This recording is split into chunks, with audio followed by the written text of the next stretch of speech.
सभी को नमस्कार। मैं डॉक्टर सुनील कुमार, सहायक प्रोफेसर, उच्चतर शिक्षा विभाग, हरियाणा सरकार, आज सभी का हार्दिक स्वागत करता हूं। प्रिय मित्रों,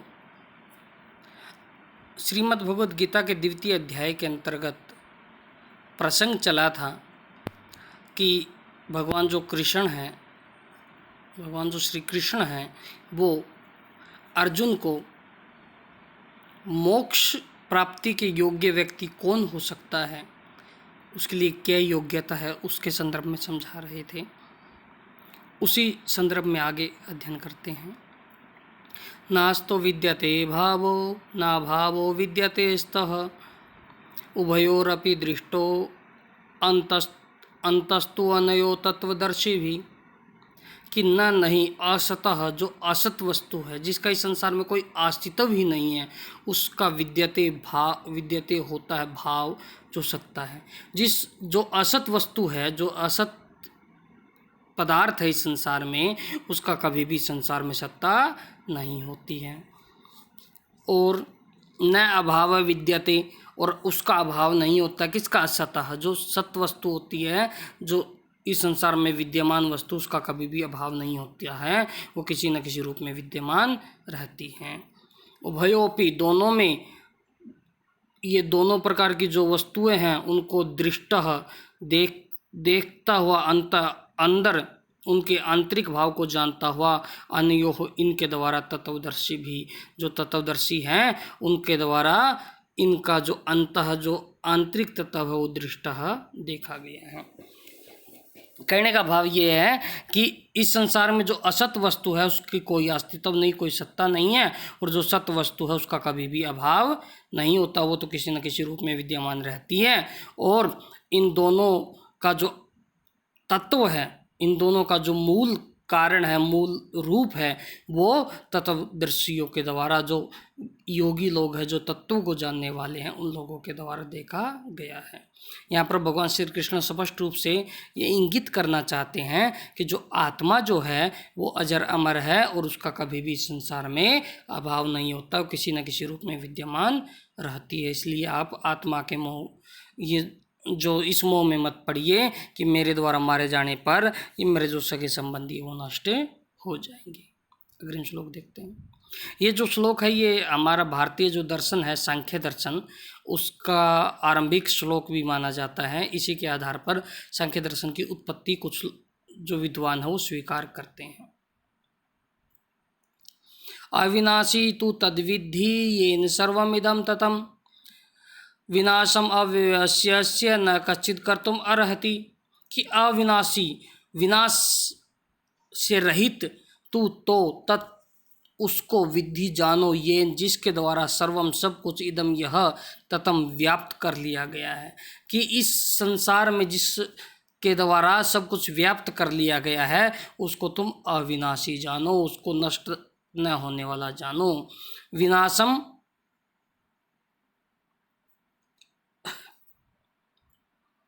अव्यस्य अस्य न कश्चित कर्तुम अर्हति, कि विनाशम, विनाश, अव्यस्य, जो कभी भी नष्ट नहीं हो सकता, अविनाशी है, इस अस्य, इसका नहीं कश्चित, कोई, कर्तुम, करने में, अर्हति, समर्थ है। कि इस संसार में जिसके द्वारा संपूर्ण संसार जो व्याप्त कर लिया गया है, संपूर्ण जगत मतलब जो दृश्य वर्ग है, जो दृश्य जगत है, जो हमारे सामने प्राणी हमें दिखाई दे रहे हैं, उन प्राणियों को जिस नाश रहित पदार्थ ने व्याप्त कर लिया है, कौन सा है वो? आत्म तत्व। जो आत्म तत्व है, उसने समस्त प्राणियों को व्याप्त कर लिया है। और मैं आपको बता देना चाहता हूँ कि उस अविनाशी जो आत्म तत्व है, उसका विनाश करने में कोई समर्थ न होती, कोई भी समर्थ नहीं होता, न अर्हति, कोई भी समर्थ नहीं होता। इसलिए आप निश्चिंत रहिए, आत्म तत्व न तो कभी विनष्ट होता है, बल्कि वो पुनर्जन्म लेता रहता है। अग्रिम श्लोक देखते हैं कि अंतवंत इमे देहा नित्यशोक्ता शरीरिणः अनाशिनो अपरमेयस्य तस्माद् युध्यस्व भारत। अंतवंत इमे देहा नित्यस्य उक्ता शरीरिणः, कि शरीरिणः, जो आत्मा है, उसके इमे देहा, ये जो देह हैं, और आत्मा कैसे, नित्य से, जो नित्य है, कि जो हमेशा रहने वाली नित्य आत्मा है, उसके जो शरीर देह हैं, जो शरीर हैं, वो अंतवंतः उक्तः, वो विनाशील कहे गए। हमारे शास्त्रों में, हमारे पूर्ववर्ती शास्त्रों में ये जो नित्य आत्मा है, इसके द्वारा धारण किए जाने वाले समस्त शरीर जो है वो अनित्य कहे गए हैं, विनाशील कहे गए हैं। अनाशिनः अप्रमेयस्य, अनाशिनः जो कभी भी नष्ट नहीं होती, अप्रमेयस्य जिसको सामान्य नेत्रों के द्वारा नहीं देखा जा सकता, तस्मात इसलिए युद्धस्व, युद्ध करो भारत, हे भरतवंशी अर्जुन। हे अर्जुन, जो अविनाशी है, अप्रमेय है और नित्य है, ऐसे शरीर, ऐसी आत्मा के द्वारा धारण किए जाते हुए इमे देह, ये जो देह है, वो अंतवंता उक्ता, वो विनाशील ही कहे गए हैं, वो विनष्ट होते ही होते हैं, किसी न किसी कारणवश नष्ट हो ही जाते हैं। इसलिए तुम इस चीज़ की चिंता मत करो कि इनका निमित्त मैं बन रहा हूँ, इनका ये जो शरीर है तो नष्ट होने वाले हैं, और इनका निमित्त अगर आज आप नहीं बने होंगे तो कल कोई और बनेगा। इसलिए हे अर्जुन, इन सब को छोड़कर आप युद्ध करिए। अग्रिम श्लोक देखते हैं। य एनम वेति हंतारम यश्चैनम मन्यते हतम उभौ तौ न विजानीतो नायम हंति न हन्यते। कि यह जो एनम, इसको, किसको, आत्म तत्व को, जो इस आत्म तत्व को,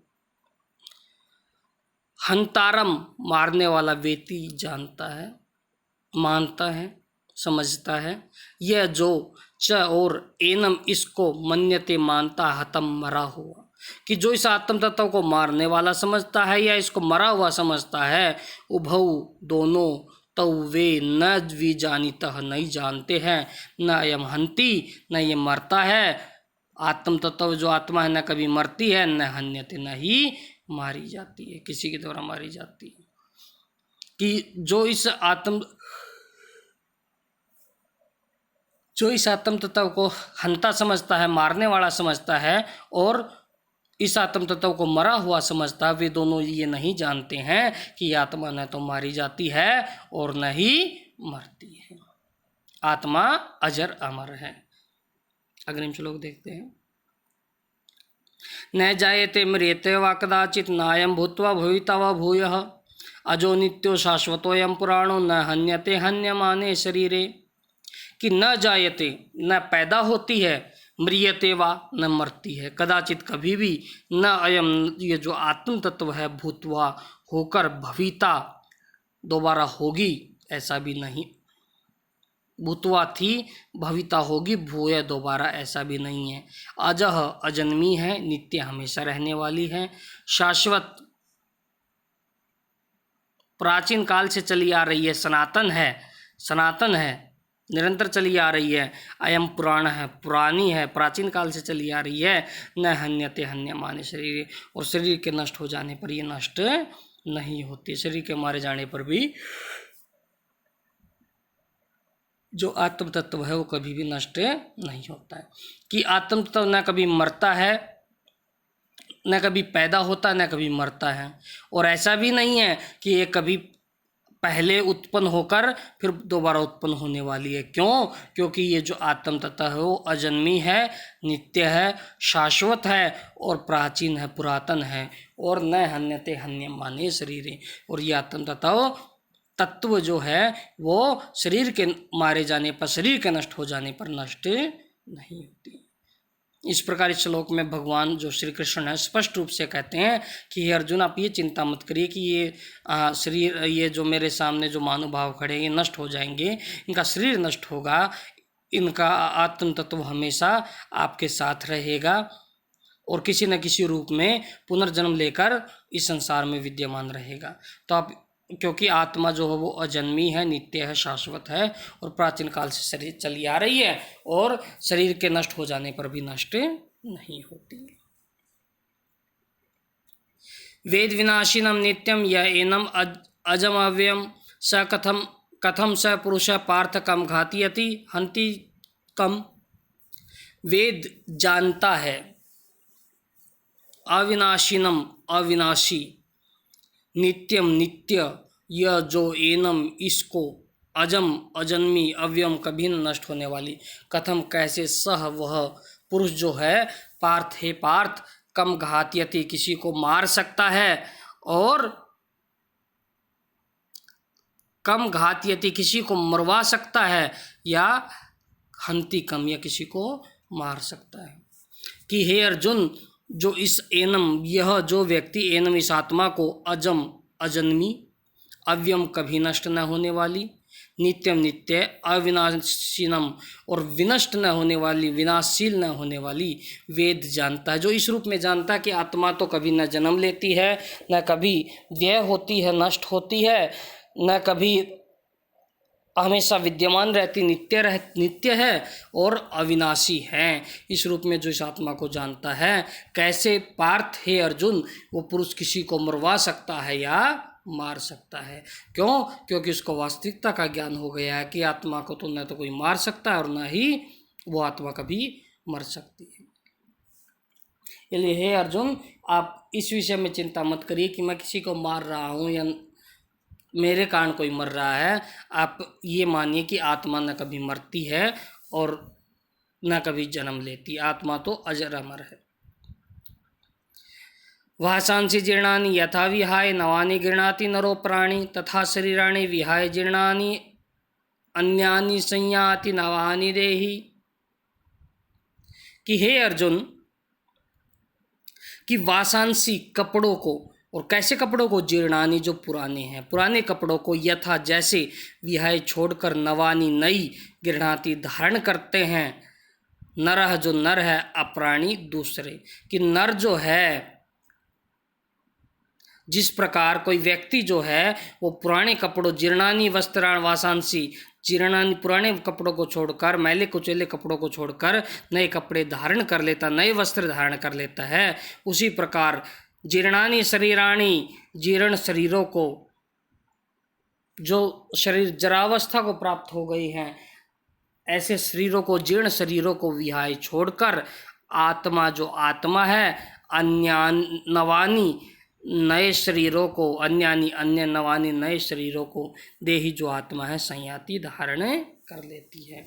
एक सामान्य उदाहरण से, एक लोक उदाहरण से समझाते हैं भगवान श्री कृष्ण कि जिस प्रकार, आप इस बात को इस प्रकार से समझिए कि जिस प्रकार कोई व्यक्ति मैले कुचेले पुराने वस्त्रों को छोड़कर नए वस्त्र धारण कर देता है, उसी प्रकार आत्मा भी पुराने शरीरों को छोड़कर नए शरीरों को धारण कर लेती है। नैनम छिन्दन्ति शस्त्राणि, नैनम दहति पावकः, न चैनम क्लेदन्त्यापो न शोष्यति मारुतः। कि हे अर्जुन, न नहीं एनम इसको, छिन्दन्ति छेद सकते हैं, काट सकते हैं, शस्त्राणि शस्त्र, अस्त्र शस्त्र, न नहीं एनम इसको, दहति जला सकती है, पावकः आग अग्नि, न एनम न चैनम और इसको, न क्लेदयन्ति गला सकता है, आपह जो जल है, और न शोष्यति इसको न सुखा सकती, मारुतः जो वायु है। कि हे अर्जुन, यह आत्मा अजर अमर है और इसको कभी भी इस संसार में कोई भी जो पदार्थ है वो इसको नुकसान नहीं पहुंचा सकता है, इसका हनन नहीं कर सकता है। कुछ उदाहरण दे रहे हैं कि न तो शस्त्राणी जो शस्त्र है इसको काट सकते हैं, न आग इसको जला सकती है, और न पानी इसको गीला कर सकता है, गला सकता है, और न ही हवा जो मारुत है, वायु है, पवन है, वो इसको सुखा सकती है। तो इस प्रकार संसार की कोई भी पदार्थ, कोई भी अस्त्र शस्त्र, कोई भी प्राकृतिक शक्ति जो है वो इस आत्म तत्व को नुकसान नहीं पहुंचा सकती। इसलिए यह आत्म तत्व जो है वो अजर अमर है और हनन के योग्य नहीं है, इसको कभी भी कोई भी हनन इसका नहीं कर सकता है। तो आज की इस वीडियो में बस इतना ही। आप सभी का धन्यवाद। जय तु संस्कृतम, जय तु भारतम।